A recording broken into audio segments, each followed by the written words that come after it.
Hey everyone, I'm Madonna. This is David, and we both listened to different studies this week about the fact that when you're talking negative thinking or positive thinking, which one's more important for better brain health? Mhm. And both of the studies we listened to, quite separately, was that it's more important to be aware of your negative thinking than it is to be trying to positively think. Mm. So negative thinking is more damaging to the psyche. It's more damaging to our bodies. It's more damaging to our cells than trying to increase positive thinking while we've still got a lack of awareness of our negative thinking. Right. Yeah, I think the thing I was listening to was more about similar, but more about being aware of negative things in your life Right. and that they're more important to resolve firstly, can Yes. be, if they're causing a problem. Yeah. Yeah, absolutely. Because so many negative thoughts are automatic. You know, remember that book, Susan Jeffers, which was written about 30, 40 years ago now. And she talked about of the thoughts we have in a day, and people estimate we have anywhere from, 80,000 to 100,000 or more thoughts per day. And Well, when we're in a negative space of mind, at least 80, 90% can be negative. and the thoughts go on even when you're doing other things. Yes. So they're in the background all the time. Yeah. Like this machine that, and Yeah. then you focus on it and you realize, oh, gee, I'm being a bit negative here. Yeah. And it's not very helpful. Mhm. Negative thinking isn't actually helpful. We think we might be sorting something through, and we make it believable to ourselves so that it just feels like it's the truth. And sometimes things are crap in people's lives without a doubt. No doubt about it. But what do we have to do about that? For a start, it's like the whole Alcoholics Anonymous thing. Unless you're aware of it, you can't do anything about it. That's true. So if we are thinking negatively, because, I sort of did a quick little tip of the day last week about the fact that when we are in a happy space and we're laying down memories, we're more likely to lay down good, happy, healthy memories in the happy, healthy memory part of the brain, which isn't quite as simple as that. But when we're in a negative space, we lay down those same happy, healthy memories in the negative part of the brain. So the negative hormones are more likely to make us not remember the happy things about a good day. Right. They actually change the way we remember things.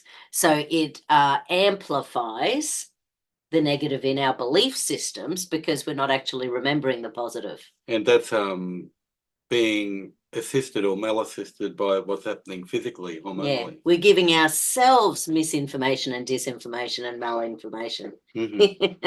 Wow. Yeah, and Well, when we're negative, we magnify everything, mm, so it feels bigger than Ben-Hur mhm. or Mount Yeah, Vesuvius. So because when we're focused on something so tiny, it's sort of like when someone has an argument at dinner about the dinner. It's not about the dinner, it's about what has happened. The emotional context. Yes. And it's usually Relational. nothing to do with what we think it's about. Well, a lot of couples arguments like that. Yeah. Yeah. It's just the thing that tops off the volcano Mhm. and out it comes. Yes. So how do we get that mental filter going? I sort of feel like part of it is, firstly, you have to be aware of it, like you say. And when couples are in a space, because the negative thinking can be anyone.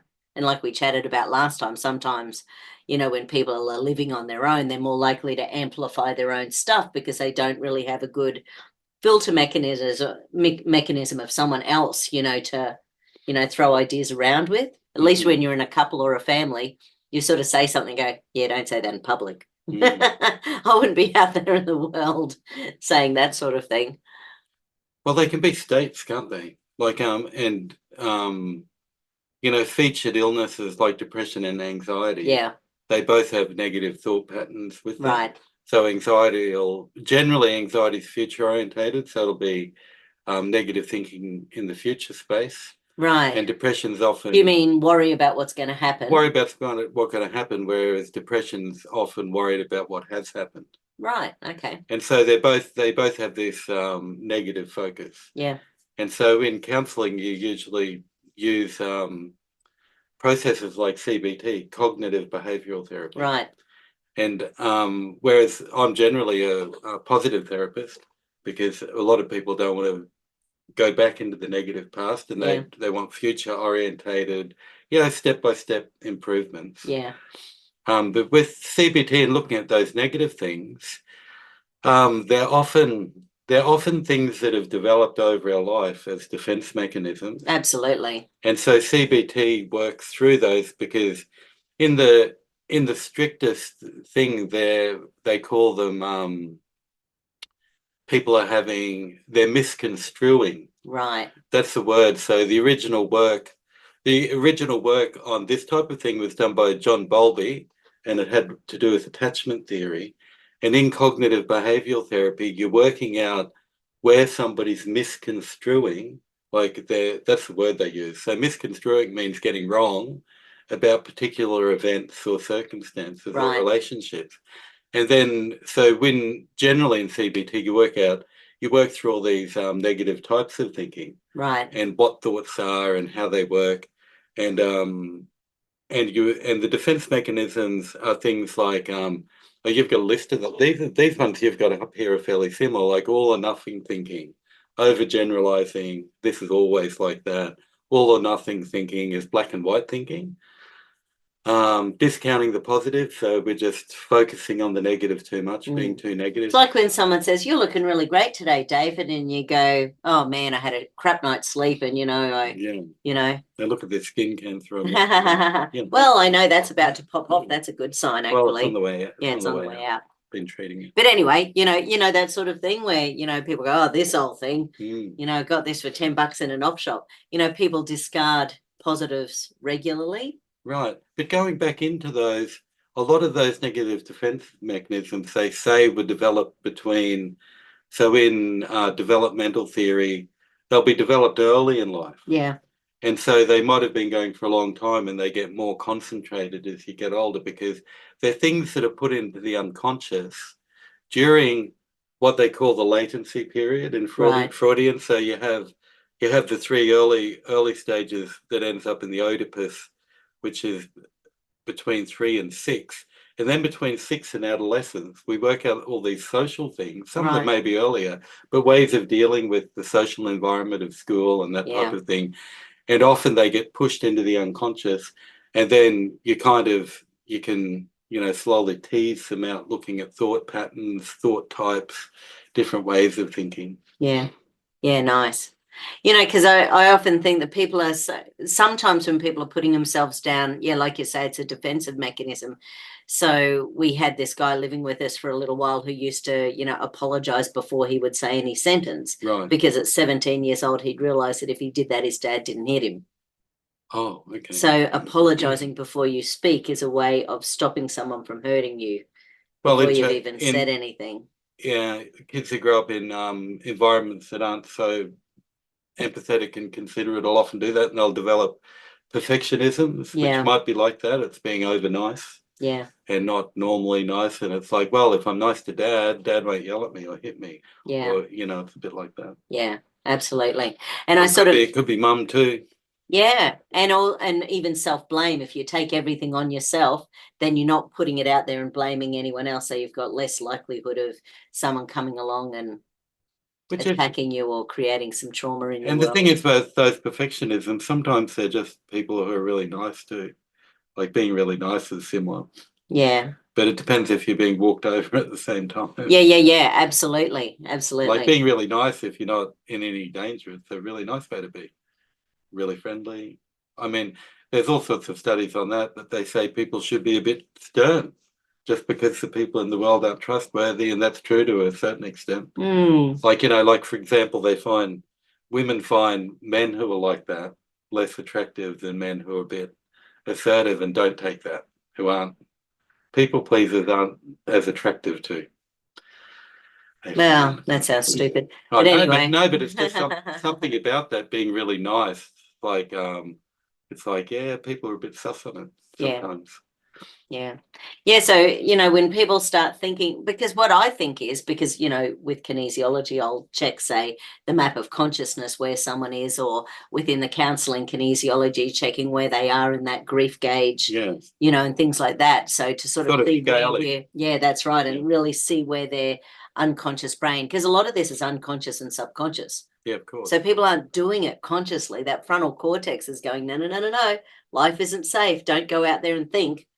If you think, you're going to get hurt. So we've got to keep your attack mechanisms up and your defensive mechanisms up and running. Mm-hmm. But of course, that stops us from having fun. And I think fun is one of those light things that can actually add positivity to our lives without too much damage. If we're doing it in a safe way, Well, if you hum, you can't think while you're humming. Yeah, so humming activates the vagus nerve. No, you can't actually think. So if you've got repeated, when you're humming, it's actually very hard for the thoughts to, isn't that interesting? You're going, it's hard to think. Yeah. I think we mentioned that recently, and someone made the comment that they had a grandma who used to hum all the time, and they had not ever noticed her in an angry space. Well, humming does more than that. If you hum, and when you breathe that back in, it releases nitric oxide into your system. Yeah. And nitric oxide is, what do you call that? When it's anti-sickness? Yeah. Oh, it's pro-immunity. Pro-immunity. So, and nitric oxide, when you hum, it produces something like, I can't remember, it's like 100 times more than it normally would. It's a lot. And so just by humming, you can produce a lot of nitric oxide, which is, you'd have to look up the details. I can't remember, but it creates that effect that, it's anti-illness. It supports the flexibility of the capillaries. It's supportive for the heart health. Right. It's also what we get when we have that first sunshine in the morning. And I was chatting to someone the other day because from the nitric oxide. Yeah, so the first sunshine of the morning wakes up your brain and stimulates nitric oxide in your body. But the body makes it too. Yeah. Do you know how do you what do it makes it in the capillaries. So what do you take it to? What do you take other than humming? Can you increase nitric oxide? You can also destroy it by using Listerine and mouthwashes. Most mouthwashes have got ingredients that actually stop the production. It destroys the microbiome in the mouth that's involved in the production of nitric oxide. Really? Yeah. Okay. So nitric oxide is really important, and Listerine and other, sort of all of those things are really bad. Well, I was watching a video of the guy who discovered it in the body, and he won a Nobel Prize for it. Yeah. He was an interesting character. Yeah. But, it's involved in lowering cholesterol, if you believe that's a bad thing, which I don't. But because I believe that cholesterol is one of the most important nutrients in the body. But if we have high cholesterol, it's usually because we're stressed. So because diet has never shifted more than 10% of cholesterol. So that's all a fib, the low-fat diet. That's never been. In fact, they've done studies where they've fed people like 20 eggs a week and people's cholesterol has gone down. But what foods do you take to increase nitric oxide in the body, other than that humming? Is there a thing? No. It's not really a. Because if there's things that stop it, there must be things.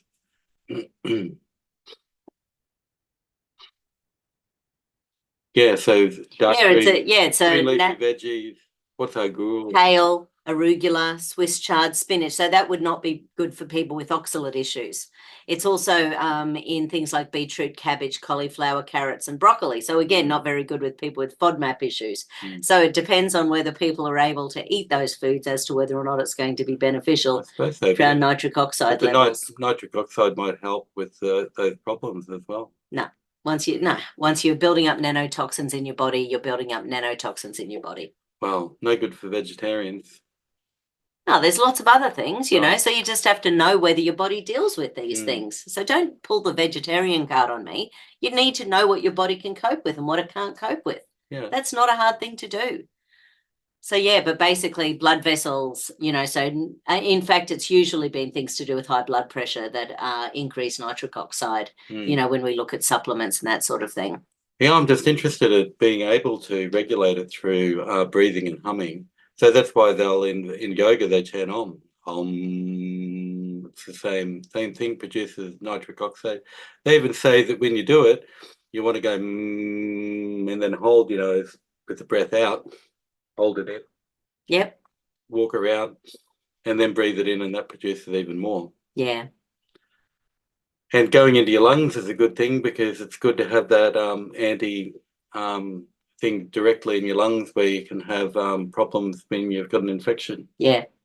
Yeah, no, it's really important. And these days it's very important because it's involved in blood clot, protection, Of so, course. and there's Yeah. a lot of that going on, Yeah, that's incredible, isn't it? with, So it's really good for the capillaries, cholesterol. So it's preventing blood clots. That's interesting, isn't it? yeah.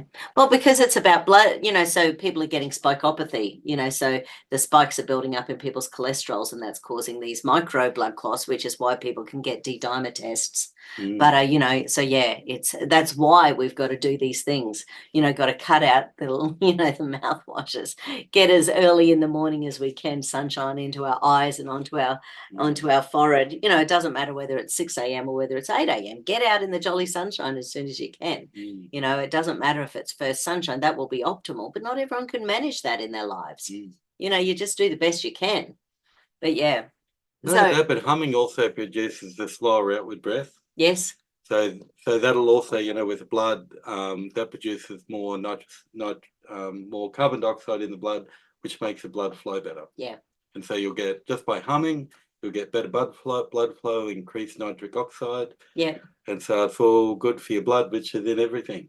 Yeah, and so everything we can do. So what else can we do to stop that negative thinking? So I think, like you say, the humming's really important. Anything in nature always helps. I know that seems like an odd thing, but they're doing lots of research on how there are different hormones we make when we're out in nature. Like at the very least, we actually breathe in stuff from plants that increase anti-cancer stuff in our bodies. It's quite amazing being out in nature, what it does for us. Nature's incredible. Nature's incredible. I mean, and especially if you get with nature, the plants are producing all the oxygen. Yeah. And so, you're closer in with fresh oxygen. What a concept. Yeah, nature's good for us. Let's chop them all down and put up wind turbines, I reckon. Chop up the birds. Yeah, well, anyway, let's not go bird flu.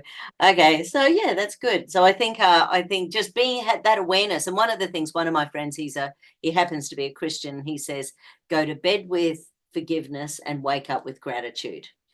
So even if it's just yourself, might not be able to think of someone to forgive it yourself. But if you're the sort of person who's picking on yourself all the time, then you've probably got a bit to forgive yourself about. One of my clients was in the other day, and when she was 9, she had to take control of being the mama bear in the family. And she has never forgiven herself for not doing a great job. Was she an older sister or something? She was 9. Oh. So yes, she was. Well, she was kind of parentified. She was parentified. Were the parents sick? Her father died. Oh, okay, yeah. And her mother went into a deep depression. Oh, you can only do your best. You can only do your best, but people don't think of it like that. People think of it in their adulthood, in your 40s, 50s, 60s, and never forgive themselves for being a child put into a position they should never have been put into. It's a really common theme with my clients. It is, huh? Yeah. Well, working through that stuff's possible. Absolutely. And so many conditions we have from adults come from what happened in our childhood. Yeah. And and it doesn't even have to be a terrible childhood. It's like that. It was an accidental thing. Yeah. It just happened that it was like that, and then you end up with an adult issue. Because that's a little bit like survivor guilt or something. Yeah. And it's like, and you got put in this position too early to be responsible, and you had to be the person of the house, and it's tough. Well, that's been going on for millennia, obviously, sort of, kids having to jump on in and doing the work and that sort of thing. But it's how we cope with it. It's how resilient it builds us, or it can go the other way. We don't build resilience and we end up not forgiving ourselves for the rest of our lives. But there's so much we can do on negative thinking. Absolutely. There's the whole CBT things about, because we want to listen to the people around us. Yeah. Because the feedback from people, because often people who are thinking negatively, they come across as being really valid. Not only that, a lot of people with depression are really logical. Yeah. So they'll rationalize it to the point where, look, this makes sense. And do you know what? It does make sense. Yeah. Except it's not necessarily going to be helpful for your long-term health. Yeah. Staying in that state, Absolutely. Nice. Positive thinking. Not as important as getting rid of the negative thinking. Well, both are important. Both are important, but being aware of the negative, you know, Well, if it's automated and subconscious. Yeah, because we're misconstruing something. Yeah. And all attachment, if it comes down to an attachment issue, like with that girl who was parentified early, Yeah. you know, what's the attachment? And you see it's like, well, her dad died, so that's like a broken attachment thing. Yeah. And then the misconstrual could start there, you know, not seeing things. And it's good to work through with people who are objectively not involved, and it's good to listen to the people who are involved. Yeah. It's good to hear around us. Yeah. Because a lot of people don't know. Yeah. And even if you tell them, they still don't know sometimes. Yeah. Awesome. Excellent. Thanks, David. Thank you, Madonna. Nice chat. Yep. Talk again soon. Bye, everyone.